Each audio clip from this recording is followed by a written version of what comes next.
అయితే ఈ కార్తీక మాసంలో వచ్చే శుక్లపక్ష ఏకాదశి రోజున స్వామివారు యోగ నిద్ర నుంచి లేస్తారట.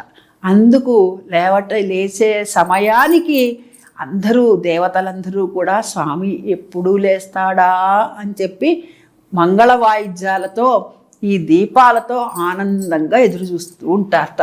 అందుకు వాళ్ళు దేవతలు దేవలోకంలో ఆ విధంగా చేస్తే మనం భూలోకంలో కూడాను స్వామివారిని ఉద్దేశించి అనేక దీపాలను పెట్టి స్వామివారికి ఉపచారాలను చేసి ఏకాదశి రోజున ఉపవాసం ఉంటాం. ఏ ఏకాదశికైనా ఒకటే నియమం, ఏకాదశ్యాం నిరాహార్యో అనేటటువంటిది. ఆహారం తీసుకోకూడదు. అంటే ఇది ప్రతి 15 రోజులకు ఒకసారి వస్తుంది కదా. అంటే మనం లోపల మిషన్ ఒకటి పెట్టాడు భగవంతుడు. ఈ మిషన్లో అన్నీ వేసేస్తున్నాం. అప్పుడు మనకి మామూలుగా ఒక ఫ్యాక్టరీ ఉందనుకుందాం.